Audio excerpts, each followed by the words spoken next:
Assalamu alaikum. Hello and welcome to another episode of Care Across Cultures with me, your host, Mirban Hussain. I hope you've had a wonderful weekend. I personally and the whole Rotherham Hospice team have had an amazing week so far.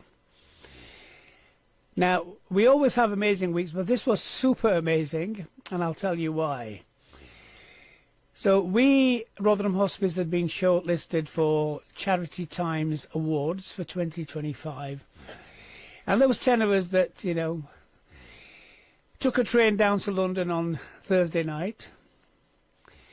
And the award ceremony was on Thursday night. And we had been shortlisted for 6 awards. And we came back with 2. And that just made me super proud. Not just that we won awards, but it's a recognition of all the hard work that everyone, every single person at Rotherham Hospice, that includes the staff and the volunteers that we do. So we won Charity of the Year 2025 and Change Project of the Year 2025 as well. And we're still celebrating. Yeah. We also had our ball, Kings and Queens ball, which I'm sure that my guest will tell us a little bit more about. And today's guest, cancer is one of those things that's very personal. I've spoken about my cancer journey.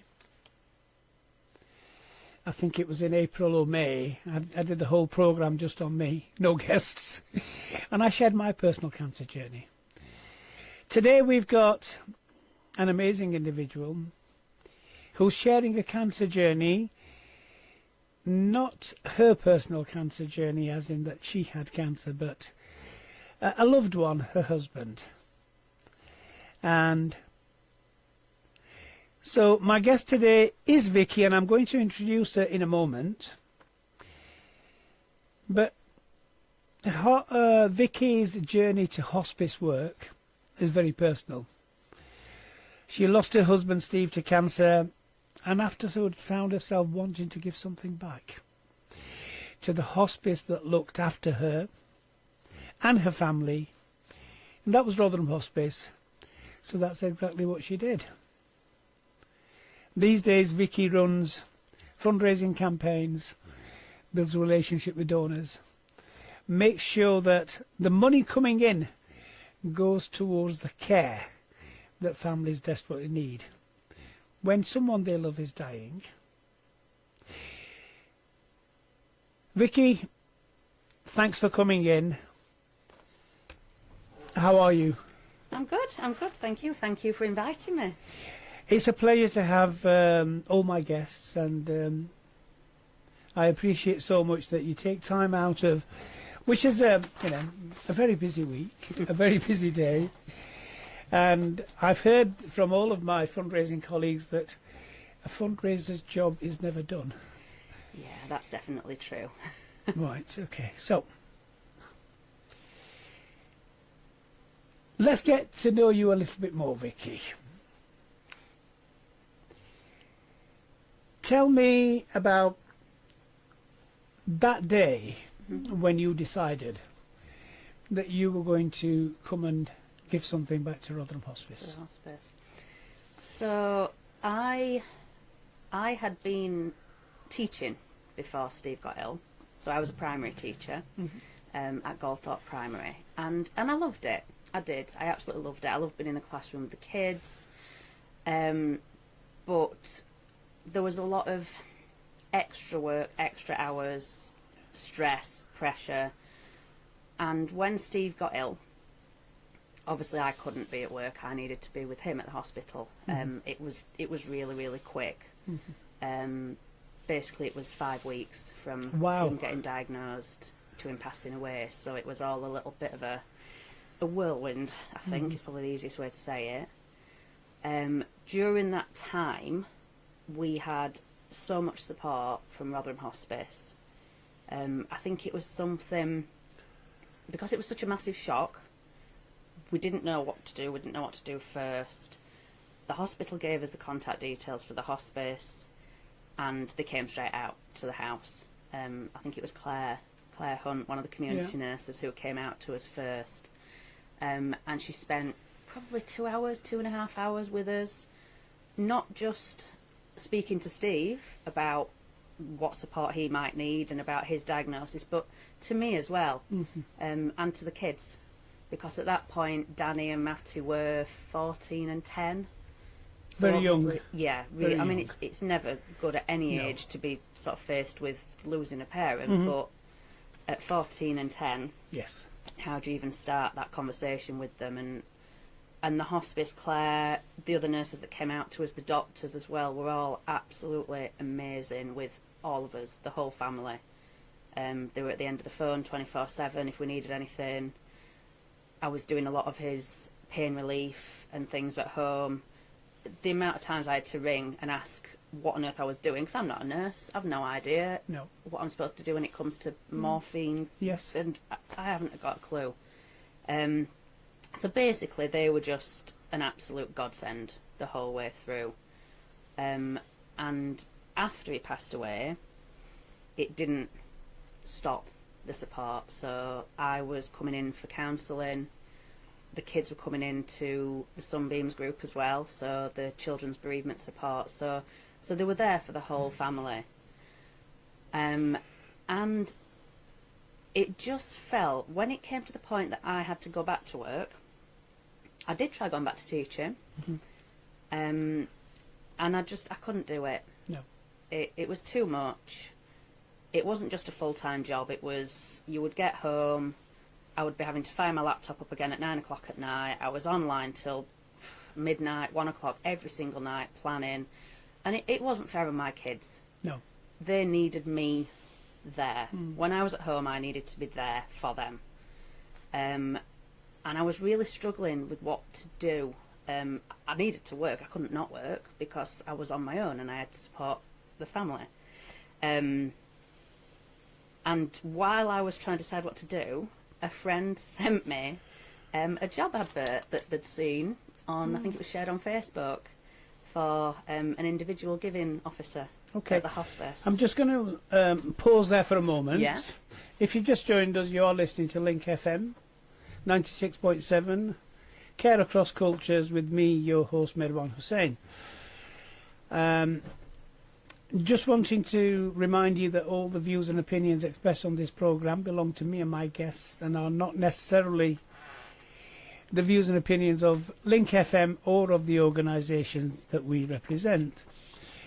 I'm here today having a conversation with Vicki about her personal journey through cancer and also her personal journey through what to do after a loved one passes away with cancer. And Vicki's journey was that she found a role working for the hospice who supported her and her family during her husband's cancer journey.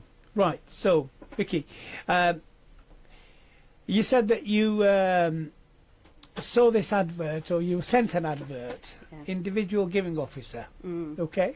Yeah, so a friend sent it me and basically just said, I think you'd be brilliant at this. And you need to apply. I have to stop you there. You are amazing. You know, I mean, I've been here just over a year now, and you are amazing. Yeah? So your friend was right. Maybe you should ask your friend for some more advice about, you know, the lottery tickets, the winning numbers, something like that as well. She might be right. I will do. Okay, so carry on. So yeah, and I hadn't had any specific experience in fundraising, and I just thought, you know what? Yeah, what harm is there in applying? And the more I thought about it, the more I just felt like it was the right time to do that.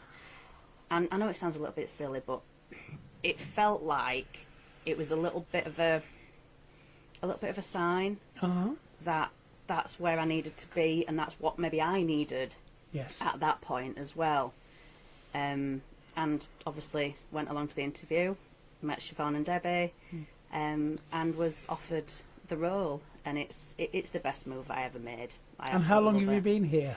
Probably not that much longer than you, actually. Oh, right, okay. So it was last June, so it's just over a year. Okay. Oh, right, so a couple of months before me then. Yeah, right. Yeah, not much longer than you, but Okay. I kind of fell into it quite easily, but I think that's down to the team as well, and that's down to the rest of the staff at the hospice. It is an amazing team, isn't it? Very supportive. They are. Very loving, very caring, very passionate.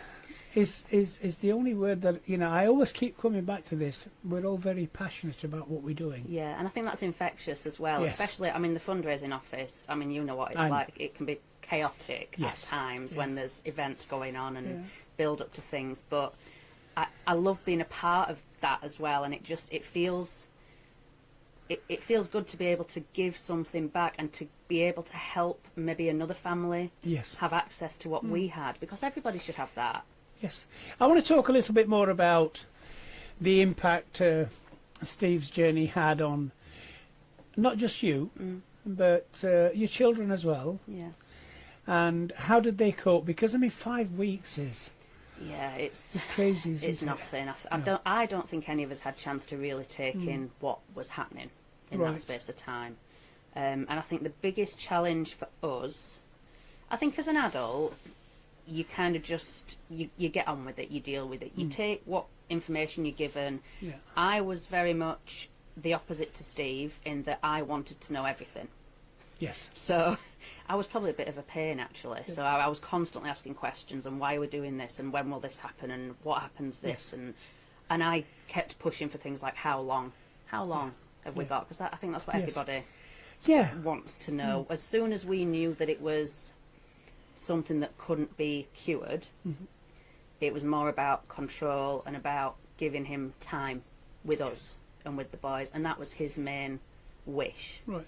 Is he wanted the time with the boys. Yes. But we really struggled to actually raise the conversation with them, because how do you tell them?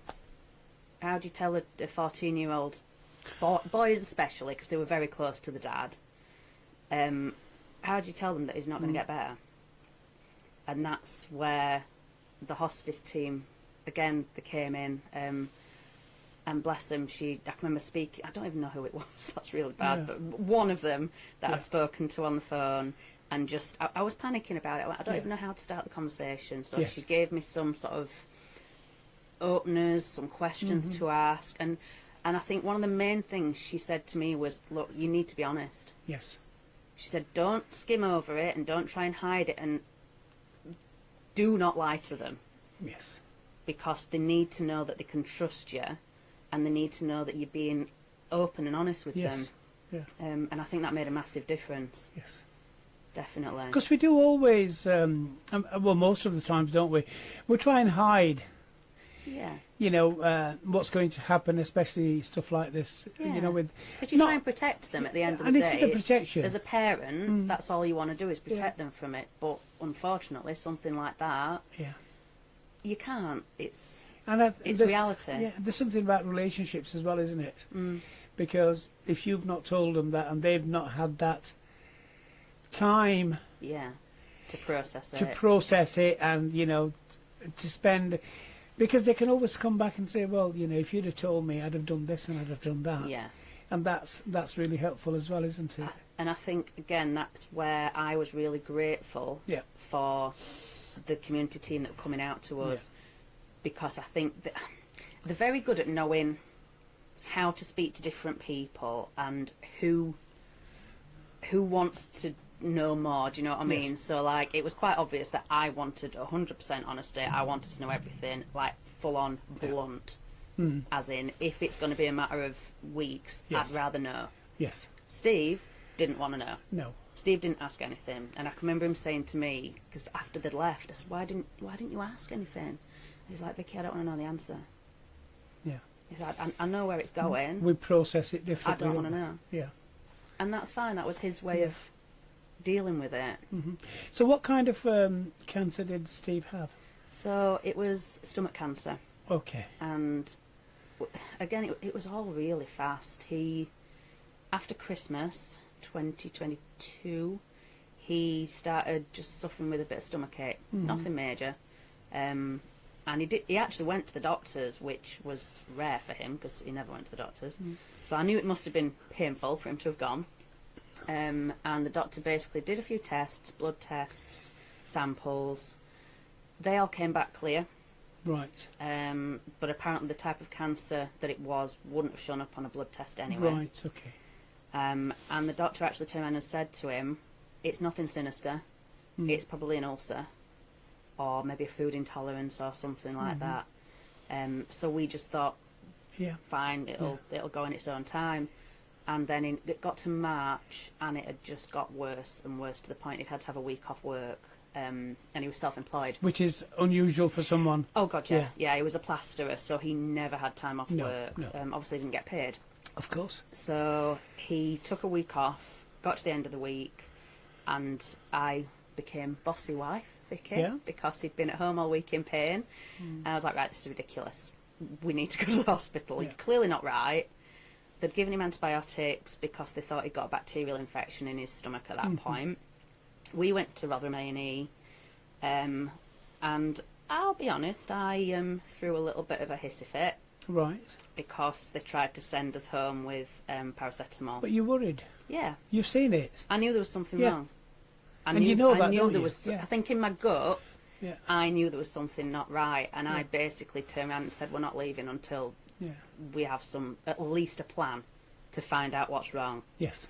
And thankfully, the consultant who was on duty, then she came down to speak to us, and she basically said, "Yeah, I do think you've got an infection.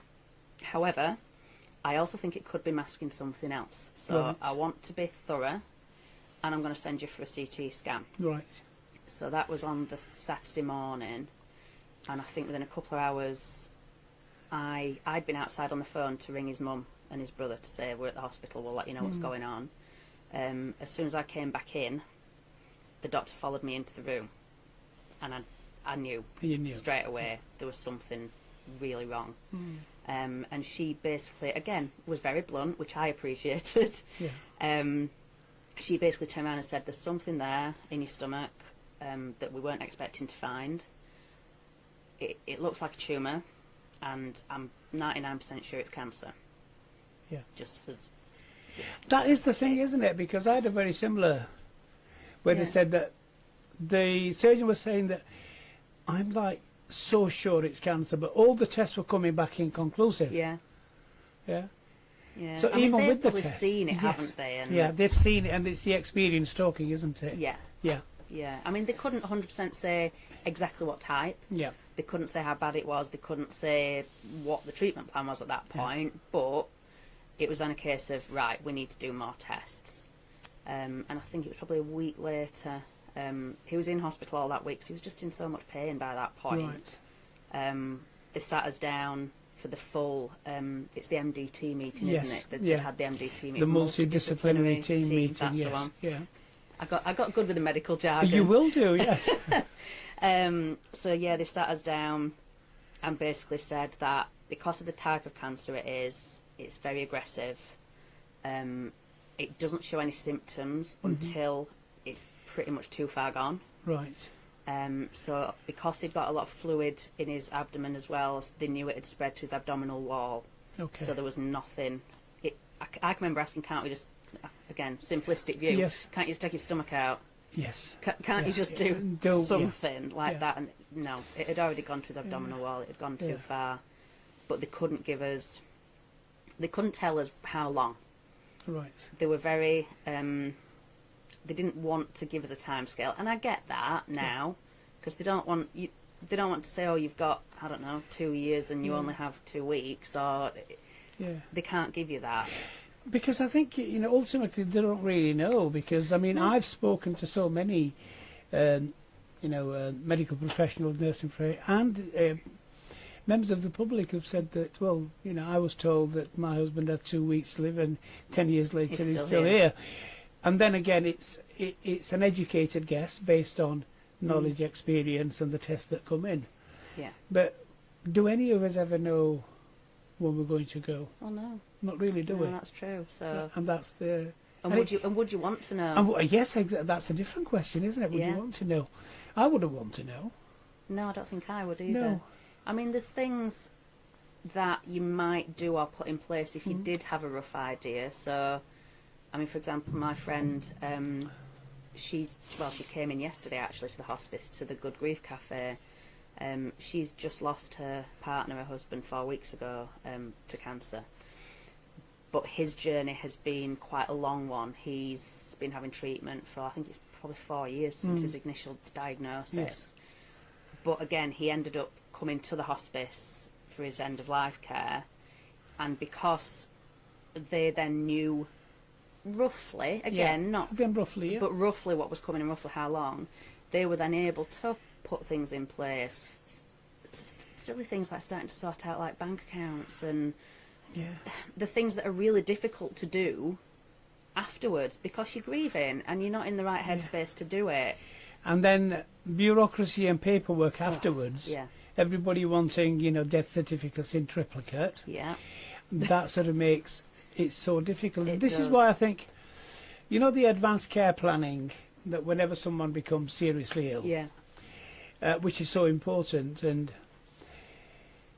I know that a lot of the mainstream population don't want to think about advanced care planning because what they're thinking is that this means that I'm planning for the death. Yeah, it feels a bit like tempting fate, doesn't it? But that's not exactly the reason. The reason is, it's for me, it's what does that person want? How do they want to be treated? What do they want to eat? Who do they want to visit? Where do they want to spend that time? What kind of medication do they want? What they don't want? It's that kind of stuff. And I think also it's a process because it will give someone like yourself, in the case of Steve, is that to start thinking about, bank. What needs sorting out. What needs sorting, because these are things that need sorting, don't they? And I think the support from a hospice is about, yes, we know you're grieving, we know you're going through this period, but these are things that are going to have a huge impact afterwards. And and that's why. So we're coming up to a break soon anyway, so but we'll pick up later when we come back whether, advanced care planning, whether you did any or not. If you just joined us, you are listening to Care Across Cultures with me, Mirban Hussain, your host. We're just going into a short break and we will be back very soon. Assalamu alaikum, welcome back to Care Across Cultures with me, your host, Mirban Hussain. I'm here today talking to Vicki Beckitt, who's the individual giving officer at Rotherham Hospice. Vicki has very kindly been sharing her cancer journey with her husband, Steve, and also what she did afterwards and how she sort of spurred her on to join Rotherham Hospice as an individual giving officer and start to fundraise, because one of the things that a lot of people don't understand, or they don't know, is that hospices across the country are charities.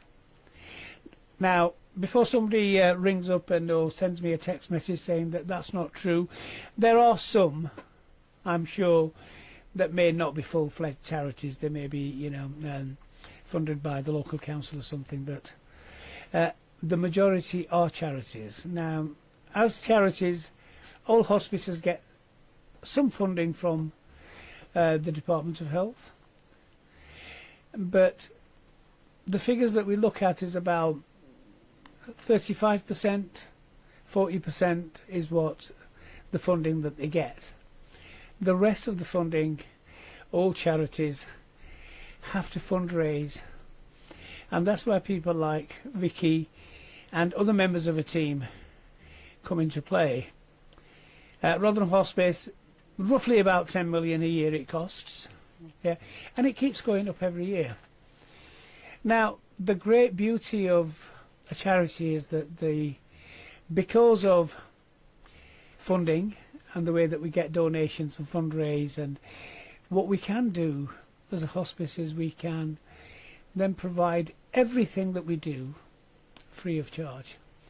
Absolutely no cost to the patient. And that's the beauty. So I'm going to talk a little bit more with Vicki now.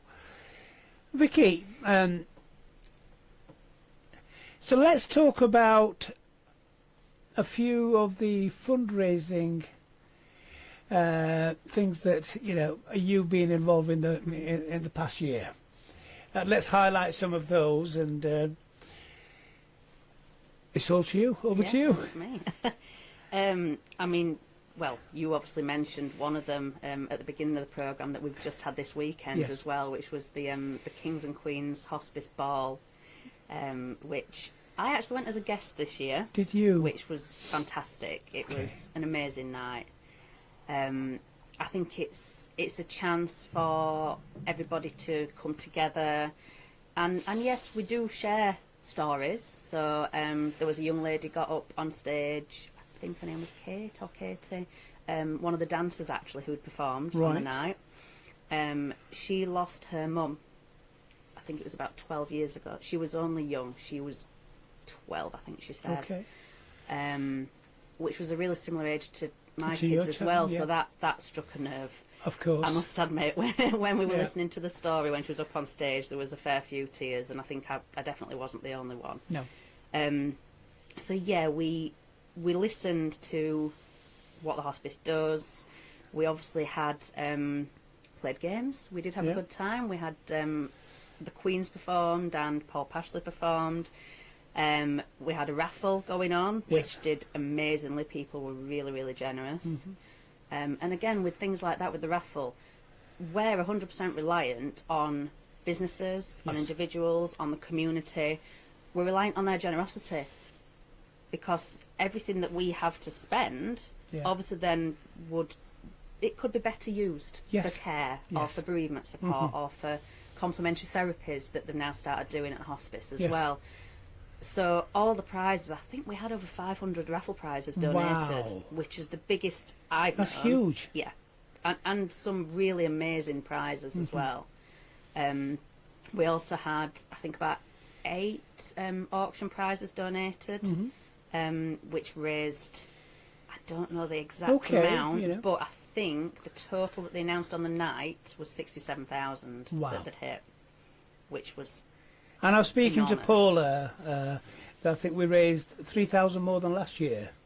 That doesn't surprise me, In general. Yeah, That's what she said. Yeah. So, which is great. it was a fantastic night, and I think it's another opportunity to raise that awareness of the hospice and what the hospice does, and it's getting the name out there so people are aware of it.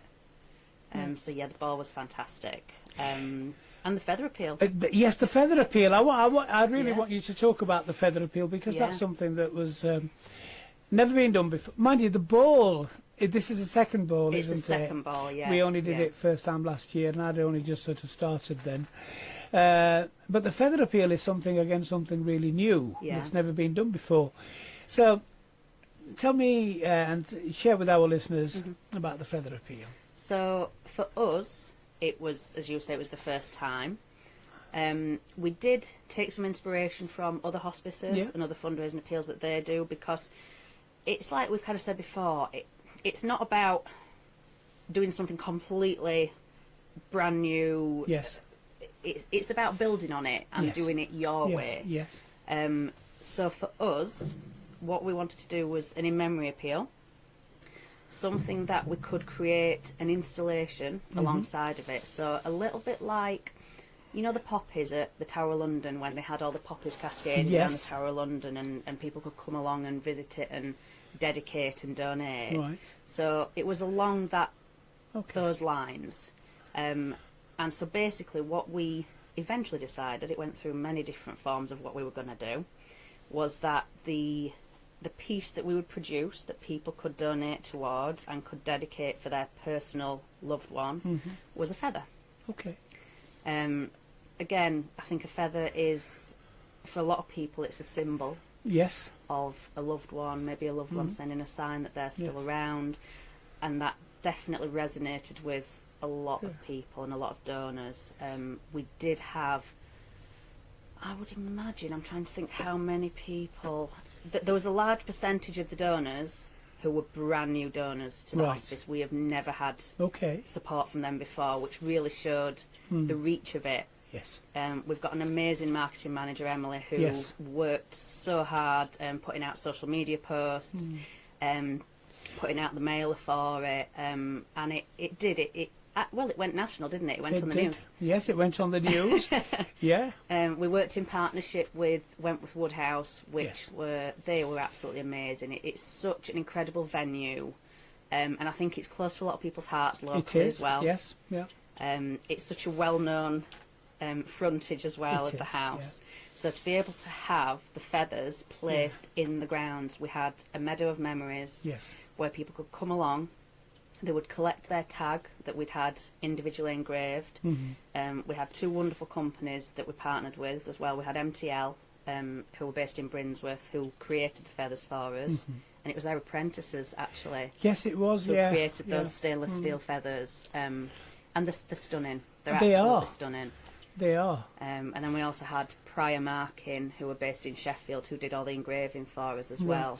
So people would come, collect the tag, go out into the meadow, find a feather that didn't already have a tag on, and you would hang your own tag. That was your feather. So it was creating a memory as well, wasn't it? It was about having a moment as well. Yes, it's a moment. Yeah. Something that you can treasure forever. Yeah, and people, I mean, we had some people out there. We had a couple of ladies who came, and I bet they spent an hour there. The weather was lovely. It was lovely that day, yeah. They brought a blanket. They came and put the blanket down next to the feather. And bless her, she was laid next to the feather, because you could, when it was windy, the tags on the feathers were tinkling. You could hear it. It was like listening to wind chimes. It was really special. Yeah. It was a lovely atmosphere out there. So how many feathers did we have in total, do you know? Out in the meadow, I think it was 950. 950. Which was an impressive sight. Oh my God, yeah. I didn't realise that was that many. Yeah. I think the initial intention was to have 600. But obviously it went bigger than we expected, which was amazing. I know we raised, I think as it stands at the minute, it's just over £60,000, which was a lot more than what we were hoping for. Which is great. It is, and then the feedback from people was so amazing. And what happened to the feathers? Did they get to take them afterwards? Yes, yeah, they do. So that was my job. That's why you've not seen me for about 2 weeks, man. I haven't seen you for 2 weeks. No, that's true. I've been in the stables at Wentworth Woodhouse, packaging them all up and posting them out. Posting them out? Some have asked for postage. Oh, okay. And, well, people did pay additional postage for that. But then a lot of people did come along and collect the feathers as well. Yeah. And that was really lovely, because people came and they wanted to have a chat. Yes. And they wanted to tell me about the loved one, and they wanted to share the story, and it was very emotional, the actual installation. I don't think I've ever had so many hugs from people, because people were getting quite emotional about it. I think it was a collective thing. I think this is something else which is really important. You know, it's a part of the hospice is. I mean, hospitals, you know, don't have time. Because they're so busy. Yeah. The staff are so busy, there's so many patients. But hospices, the one thing that we have the luxury of giving is time. Yeah. You know. And I think that means a lot to people. That means a lot to people. To spend that time and to listen, because they do want to talk about They do want to talk about it. They want to talk to someone, because some want to thank you for all the help and support you've given. And some want that moment where they can just share something with you, isn't it? Yeah, absolutely. And that's what hospices can give, time. Yeah. And I must admit, I'm useless, because if someone else gets upset, I'm going to cry with you. Yeah. I'm not the best at holding that in, and I think people appreciate that human connection as well. Well, you know, in terms of the crying thing, you know, when we did the Open Your Doors Day a couple of weeks ago. Jamie Mitchell. Yes. She did a bit of a speech, didn't she? She did a bit of a speech, and she brought me close to tears, and she was only on for 3 minutes, and I had to get her off. I says, "You're never coming to an event I organise again to do a talk." But she's obviously very good at her job then. She's amazing, because, I mean, she only spoke for a few minutes, but she was talking about that journey and it's something that you said earlier as well. What she said to me was that, or what she, she talks about that she never knew what she wanted to do in life about work, and she'd done lots of other things, and then she came to Rotherham Hospice and she found a place that she belongs. Yeah, I agree with and that. And that brought a tear to my eyes, because I've worked in lots of places, and I was retired. And then because of the cancer journey, I thought maybe I need to go. A sign, like you said. Yeah, it was a sign. And I feel that I belong. And like you, I've only been here, just over a year. Yeah. And I feel that belong. And that sense of belonging is something that is very common across all of our staff and volunteers. Yeah. I mean... And a lot of our volunteers have gone through their own journey as well. They've gone through their own journey. And that's why they've come to the hospice. And I think that's what makes it such a special place. It is. I mean, I always say that, when you walk into Rotherham Hospice, and I've been to other hospices, you get to say, you get a hug. Yeah. And I think, and one of the things that many volunteers have said is that, actually, you looked after my mum, my dad, my, whoever. And I wanted to stay here because, and they're giving something back. Yeah. All of our volunteers that, I know, I mean, we've got 200, but the ones that I know, I don't know all 200, but the ones that I know say that, well, I can't thank Rotherham Hospice enough for what they did. And they've also got a shared sense of belonging. Yeah. You know, that story that you said earlier about one of the ladies who laid down. Yeah. Yeah. That is a sense of belonging as well, isn't it? Definitely. Yeah. And they do all that wonderful stuff for us. And I went up to the Good Grief Cafe yesterday. It's the first time I've ever been when they've done that, but I went up to support a friend. And there's bereavement volunteers there who are obviously there supporting people. There's people there who have lost someone recently. There's people there who've lost someone 5 years ago, 10 years ago. Yeah. And again, it's that sense of not being on your own. Yes. And not being the only one. Everybody's journey is different. Yes. And I don't think, I would never ever turn around and say to somebody, I know how you feel. Because I don't. Because we don't. That's very true. Yes, I've gone through something similar, but I don't know how you feel about it. And I think that's quite disrespectful to say that, actually. Yes. So I think to be able to sit in a room with other people who have had different versions of the journey that you're on, and they're all at different stages of that journey as well, I think can be really comforting and really reassuring. Yeah. I think one of the things I've always found is that, just listening to other people talk and share, it gives you a sense of understanding that I'm not the only one going through this. Yeah. Because it can be quite isolating. It can be isolating. And, oh my God, I thought I had it bad. Yeah. Yeah. And then you listen to someone else, who may not have the family support that you've got. I mean, I was very lucky because I have a huge family, a very loving family, when I went through my cancer journey, and friends and colleagues, and I didn't need to reach out to anybody else because I didn't need that support. I had all of that, but then conversely, I also know of people who are the only one. Yeah. No family, no friends. Yeah.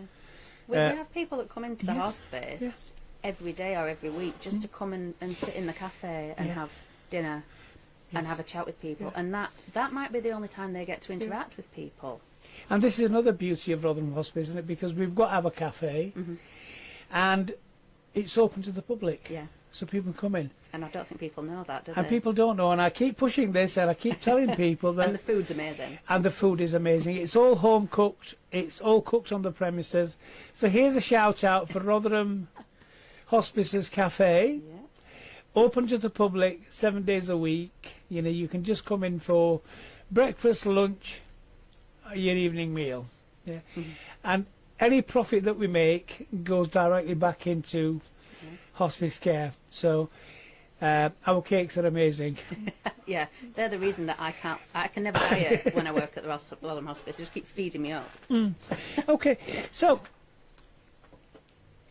one of the questions I want to ask you now is, Rotherham is quite a diverse town. Yeah.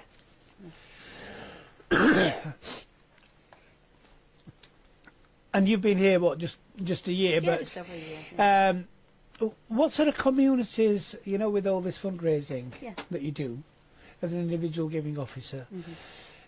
how diverse is your sort of portfolio Yeah. in terms of...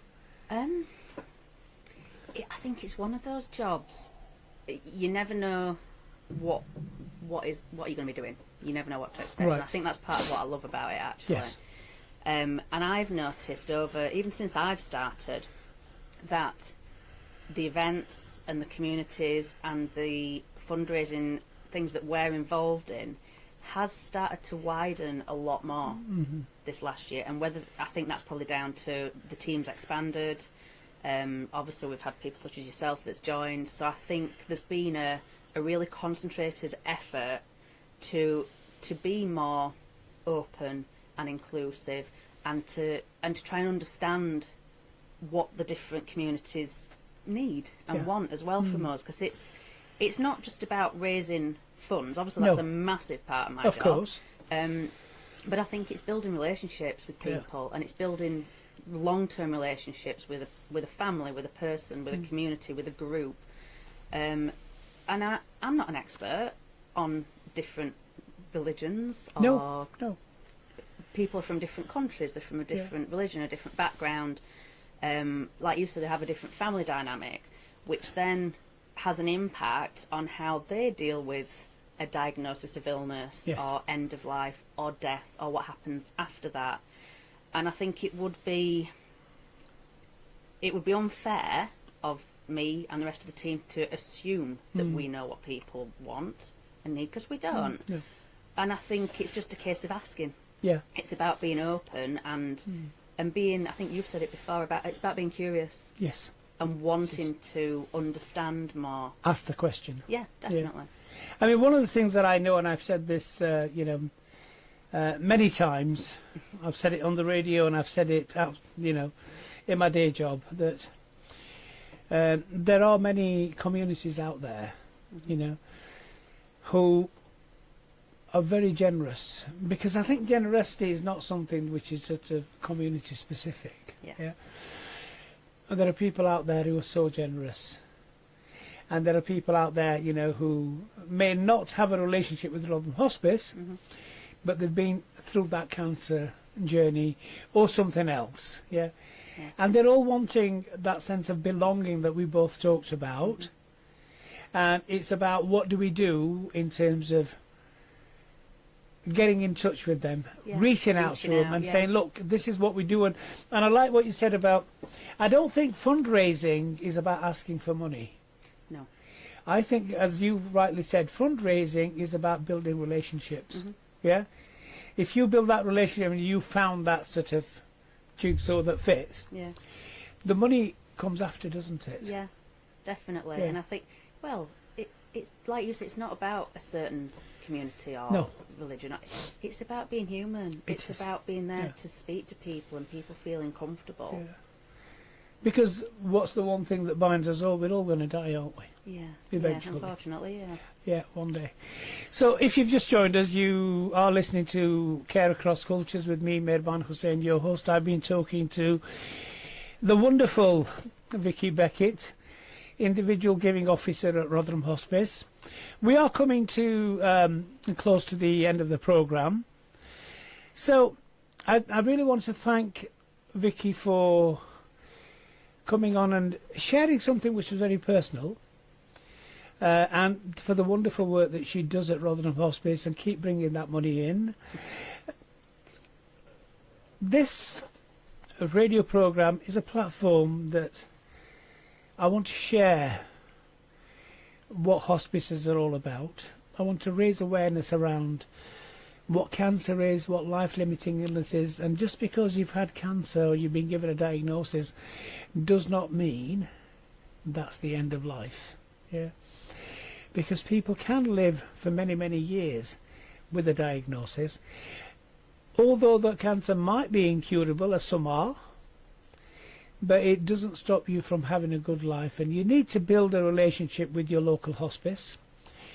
And you know, the easiest way to build a relationship with your hospice is ring them up, right, or just turn up at reception and say, I want to talk to somebody about my cancer journey, or I want to talk to somebody about, or I want to see what it is that you do.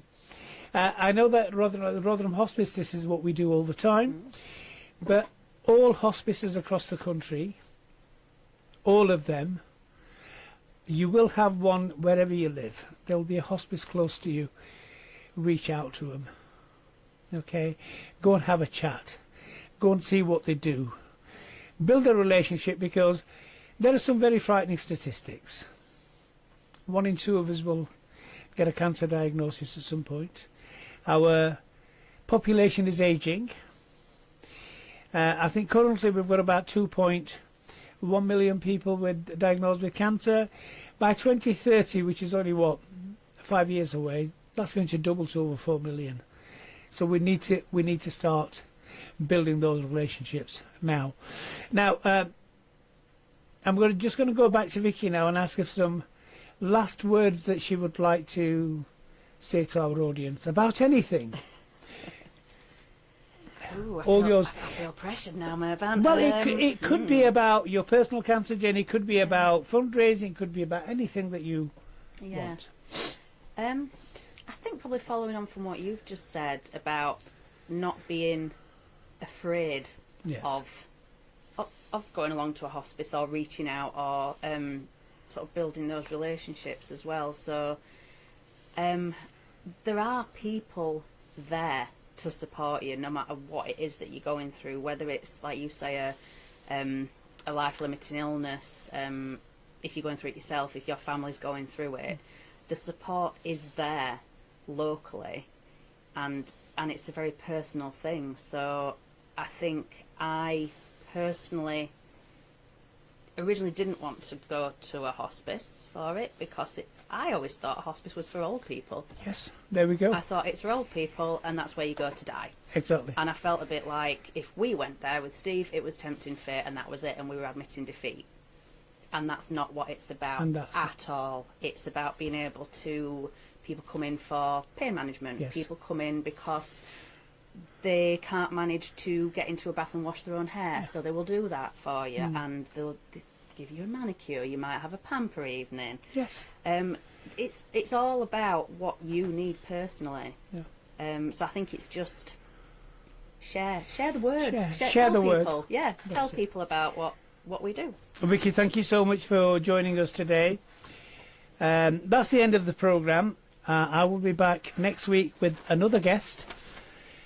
Until then, Allah Hafiz.